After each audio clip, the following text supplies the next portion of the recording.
like you're now way better than the 6 months ago version of you. But the 6 months ago version of you thought you were pretty darn good. But now you look back with your hindsight and go, man, I did not know that thing about my shot, or that thing about my throw, or that thing about my catch, or, whatever it is, you've gotten better because you keep working at it. Okay. So failure is a part of the process. All right. It is inevitable. I'm excited for you to see this week's episode, but before we get to that, I have a message for you. If you're a parent of an elite athlete or a coach of a high-performing team and you're looking for some help or assistance with making them more mentally resilient, perform with more confidence, be more consistent, anything like that, then this is for you. I have an 8-week program all designed to address exactly that, to help your athlete be at their best on a more consistent basis and not get tripped up by those little voices in their head and getting down on themselves for mistakes, but performing like we know they can.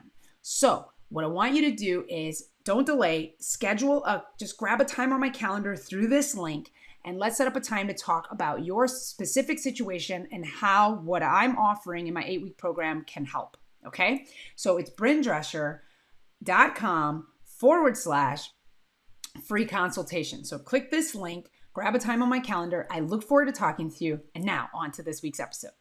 We have failure. We're going to be talking about the paradox of perfectionism, as well as the failure formula. Okay. So we get a little bit 2 for 1, I guess, so to speak, because I think they go hand in hand. Okay. So definitely watch this. If you're an athlete or a parent of an athlete or a coach of an athlete that is struggling with either of these two issues, the biggest offenders of these two things happen to be what they're called high performers. High performance in the classroom and high performance on the field of play in whatever sport you happen to engage in, okay? These high performers hold themselves to such a high standard that it causes a lot of the challenges that athletes are facing today: anxiety, lack of confidence, and that can sometimes even, manifest themselves, or go so long that they turn into maybe mental health challenges. So we want to avoid that. So we want to talk about these two things, and I'm going to get serious about them, okay? But first, let's talk about perfectionism, okay? And by the way, just so that we're on the same page, since we're all family here, I am a perfectionist in recovery, which means I'm working on my inclinations towards perfectionism. Okay, so what does the word paradox mean? Okay, so when we say paradox, what does that mean? So I want to get to that because I wanted to make sure that we had that defined, okay? A paradox is a seemingly absurd or self-contradictory statement or proposition that, when investigated or explained, may prove to be well-founded or true. So what that means is it's like perfectionism, right? And paradoxes mean like we're trying to be a perfectionist, but this doesn't exactly add up to what we think it'll add up to, okay? So with that, let's talk about perfectionism. If you are an athlete, or like I said, a parent or a coach of an athlete, you're most likely someone who's witnessing or experiencing someone who is not wanting to get it wrong, like just wants it to be perfect, like just doesn't want to put it up there, right? I'm not going to take a shot because I don't know if I'm going to make it. I'm not going to, pass because what if I can't pass it right? It's got to be the perfect pass. It's got to be the perfect shot. It's got to be the perfect catch. It's got to be the perfect, turn. It's got to be the perfect serve. It's got to be the perfect whatever, right? So then we become afraid if we can't do that. So why I call it the paradox of perfectionism is that it doesn't actually result in anything. We want it to be done perfect, yet it never is perfect. Now, perfection, besides being unattainable, is that really the sentence just needs to end after the word is. It never is. It never comes into being. because most of the time, perfectionism is one of the number one stoppers of actual productivity, doing anything. We're not doers, we're standing still. And the only time anything ever happens is in motion and action. We learn more from our action than we ever do from learning, right? From like reading a book or from, just watching something. We have to, it's kind of like trying to learn how to play hockey from watching people play hockey and then being like, oh, I'm an excellent hockey player now. I've never gone on the ice. I've never ice skated. I've never grabbed a puck or a stick.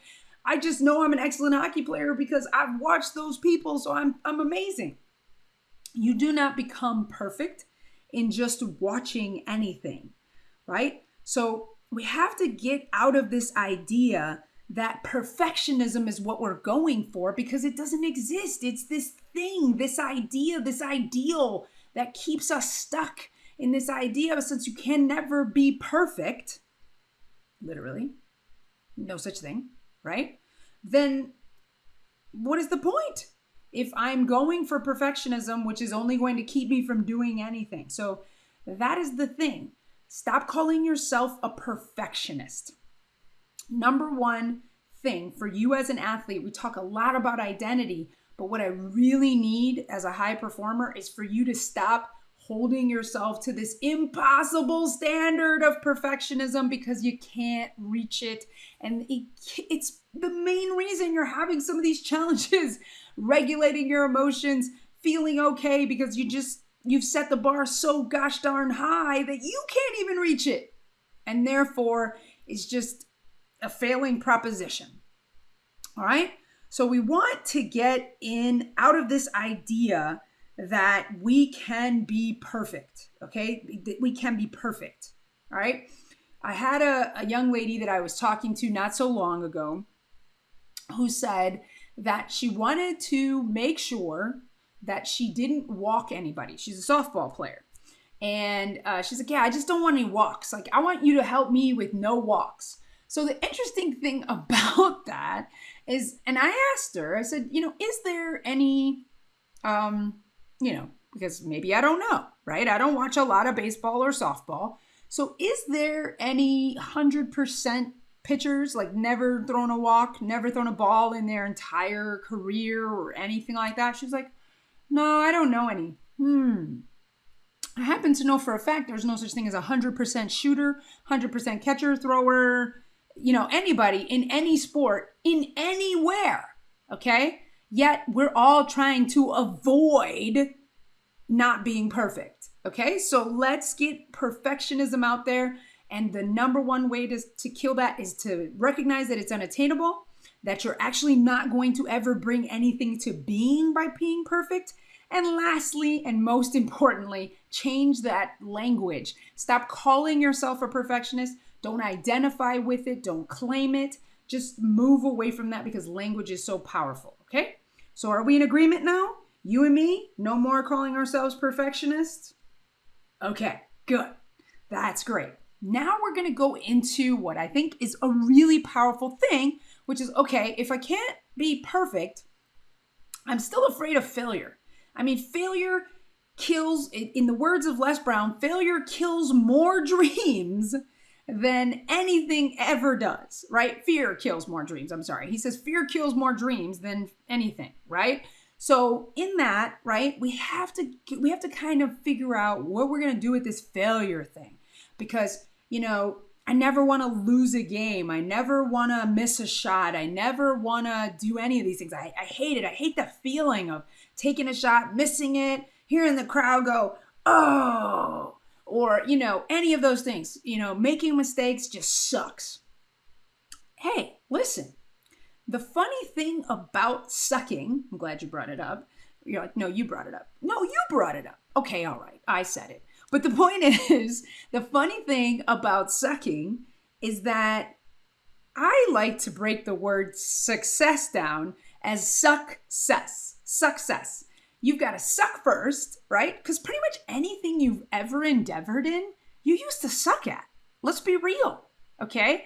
You were a terrible walker at one point. You couldn't even talk, right? You couldn't put words together. You were mispronouncing things left and right.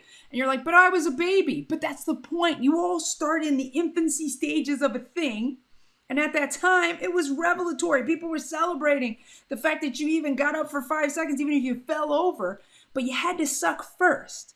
And then you had to keep sucking to the point of, being willing to go through the suck phase to get to the cess phase, cessation, which is stop sucking. So success. So the first step in our failure formula, okay, is you must understand that failing is a part of the process. Literally everything you have ever done, you were terrible at first. If we show footage of your early days on the court, on the ice, on the field, in the arena, you were not good at first. But because you stuck with it long enough, you experienced graduated levels of proficiency to the point of excellence to a degree. And even now, the you now 6 months ago wasn't as good as, you're now way better than the 6 months ago version of you. But the 6 months ago version of you thought you were pretty darn good. But now you look back with your hindsight and go, man, I did not know that thing about my shot, or that thing about my throw, or that thing about my catch, or, whatever it is, you've gotten better because you keep working at it. Okay, so failure is a part of the process. All right, it is inevitable. Failure is inevitable. You will inevitably fail. Henry Ford said this, because a lot of people think that in order to succeed, right, I got to be really good. Henry Ford said this: people who don't make mistakes end up working for people who do make mistakes. So the most successful, greatest people in our sports that we love made more mistakes than anyone.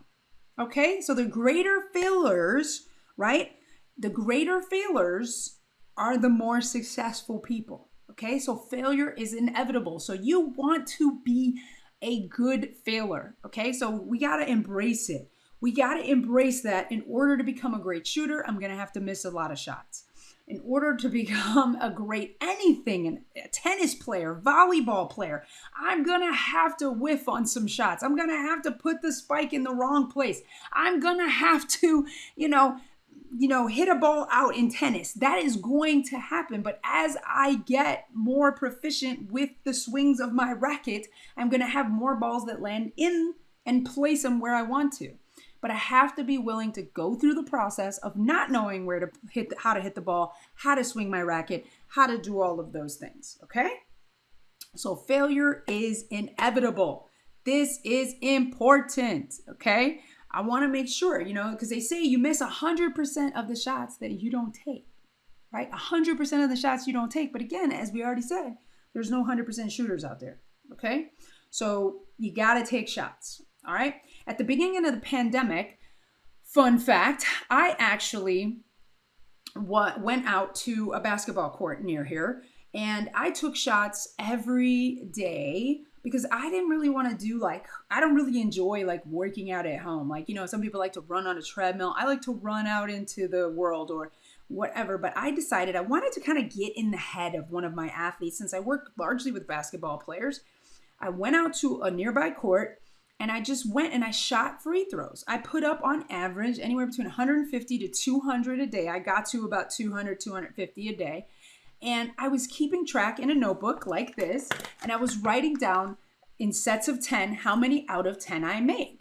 So I missed a lot of shots, I'm going to be honest with you. But rather than just, keep track of that, how many out of 200 did I make? I did it in sets in 10 so I could see, okay, on average out of 10 shots, how many shots was I making? So maybe in the beginning I was making 3 out of 10, 2 out of 10, 4 out of 10. And then as I got more proficient, my percentage increased, right? I was able to shoot better. I had better form. I found it easier. I had times that I released the ball and it got better.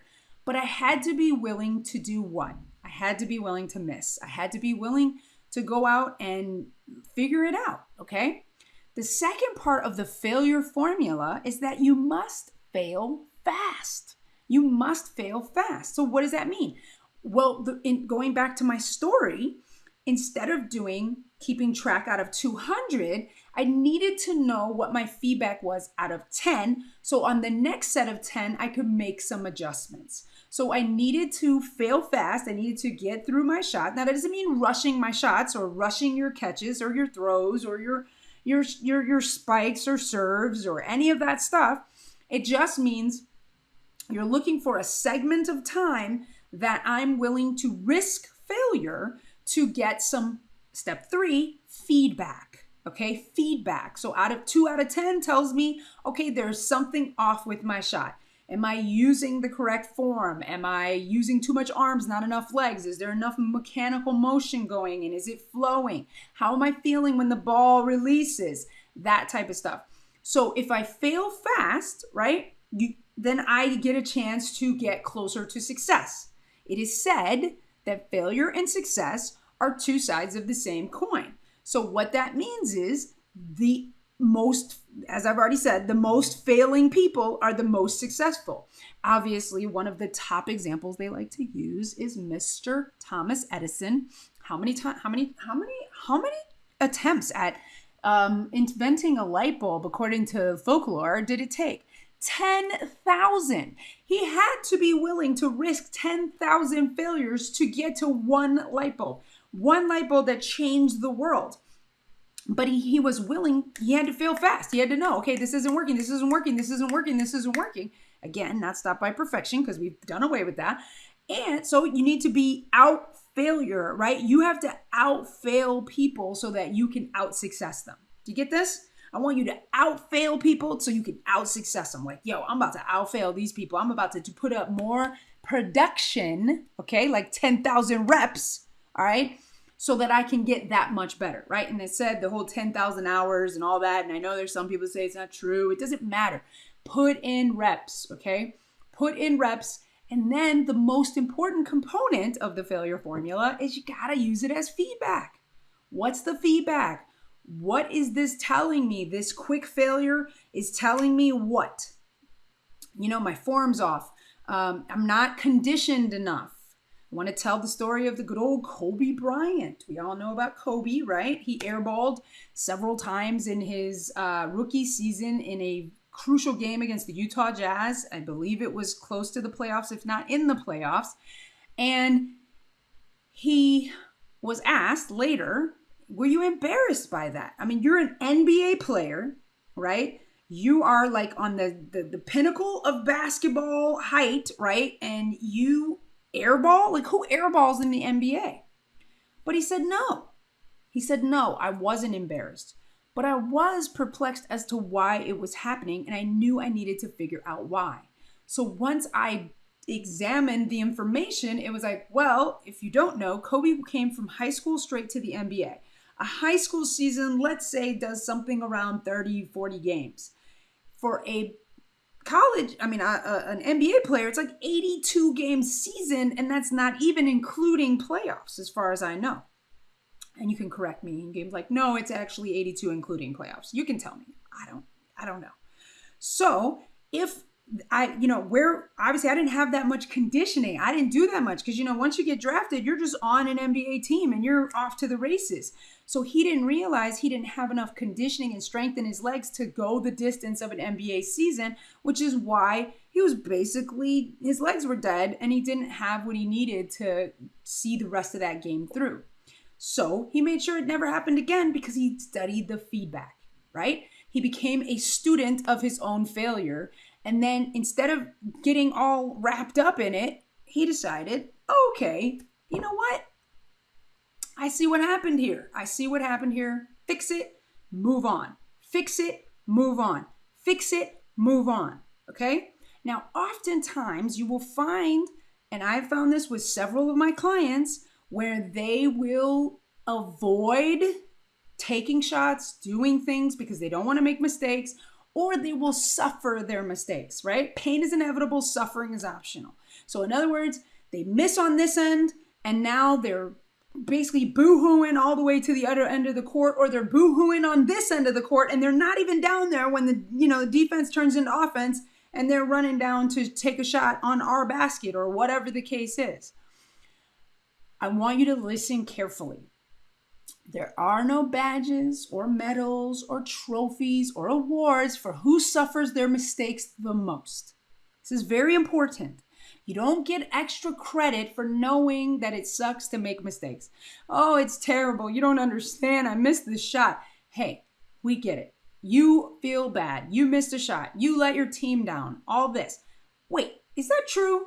Did you let your team down? Did you let everybody down? Did the whole world end? No. What you're doing is you're in a me loop, a selfish loop. And now your team is one man down.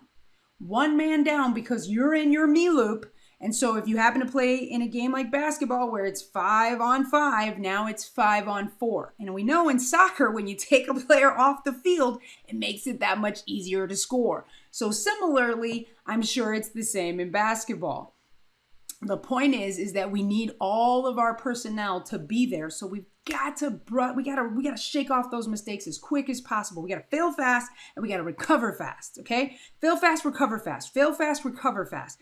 And the way to do that is to recognize that failure is just feedback that is meant to be studied and then transmuted into fertilizer to then give you the next crop. Failure is just feedback. Failure is just fertilizer. Fail forward. All of these wonderful expressions that will help you move on to the next step. All I need you to do is get over this idea that it's your fault, that it came down to the last shot, all these things. It should never come down to the last shot. Yes, it's great to be clutch. It's great to be counted on, all of those things. But Michael Jordan has even said, I was counted on making the second shot and I've missed it. It happens. The greatest in the game, Michael Jordan, Kobe Bryant, Steph Curry, LeBron James, Sue Bird, Diana Taurasi, Serena Williams, Naomi Osaka, Simone Biles. Every single person you can look up to in any sport will tell you they have missed more, they've missed when they were counted on. They've not been able to always be clutch every single time, down the court, down the field, on the mat, in the gym, etc. But what made them great is they didn't quit after those mistakes. They didn't quit. They came back, they learned from it, and it made them better. So in order to be the best version of yourself, just in summary, you have to let go of perfectionism. You have to understand that failure is inevitable.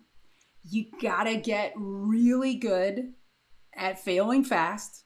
Give yourself a shortened amount of time. Don't try to just look at the entire game, right? Look at the first quarter, then go to the next set if you're playing tennis, or the next half if you're playing soccer, whatever it is, but always evaluate what's happening in a shorter time frame so that you can then use that as feedback to spring to the next portion of the match, the game, the event.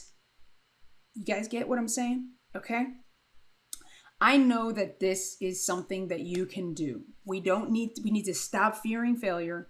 We need to get away from this idea that we need to be perfect. And the biggest issue with perfectionism is that most of us feel like we're imposters, right? Oh my gosh, everyone's going to find out that I don't make all my shots, or that I'm not the leader that I thought I was, or I'm not the example. Adam Grant, in his recent book, Think Again, says that imposter syndrome is where competence, like the amount of things you know, your ability, your skill, exceeds your confidence. And as we've talked about in a previous episode of this podcast, confidence is just repeated action over time. Kind of like where we talked about in the beginning of this episode, where we just got to suck and then we got to stop sucking. So the only way for you to kill imposter syndrome, to get more confidence, to decide that you've got this, is just to keep going and build up that strength. And you got to be like the bounce of the ball. Rebound. You got to rebound quickly. You got to rebound quickly. Find a way to be okay with failure and move to the next stage, the next phase, the next stage, and just take what you learned with you. And if you don't have time, because in the middle of a game, sometimes you don't have time to learn from it, then you have an opportunity to just leave it in the past and go on to the fresh, newly minted present and make things anew, and understand that the only way to get better at shooting is to take more shots. The only way to get better at passing is to make more passes. The only way to get better at throwing is to throw more balls. To hitting is to hit more, have more at bats, all of that stuff. So you just got to get back into the thing of doing, but you got to make it quality. So we're not just throwing balls up for that sake. We've got to be at least dedicated to quality reps where we're actually committed to making those adjustments, getting the right thing, and then getting somebody outside of yourself to give you some feedback, okay? Give some feedback, help you have that thing, do film sessions, make sure you're paying attention, taking those notes, running things over in your mind, and understanding that this is just a moment, a blip in the grand scheme of things, but everybody that you admire, that you adore, that you've put posters up on your wall, they have failed more times than you will ever know. And you can outfail them if you're willing to keep going. You just can't quit. All right, so we've agreed, no more perfectionism, no more letting imposter syndrome keep us down, and no more getting stuck on failure, understanding that it's a part of the process and we're in our destiny to be great, to go to the next level, to play all the way to the highest heights of our sport, whether we want to play in college, be a professional, play overseas, all the things, then we are going to be failing and we're going to outfail all of our competition, because that is going to make us the greatest success. So I hope you got value from today's episode. Please leave me a comment below. Let me know what was your favorite part, your biggest takeaway. How are you going to adapt this failure formula into your life and let go of that paradox of perfectionism? And make sure you stay tuned, because I got another great interview coming to you next week. And just thank you so much for tuning in. Remember to like, comment, and subscribe, and share with somebody that you know that will get value from this. Have a great day, and I'll see you in the next episode.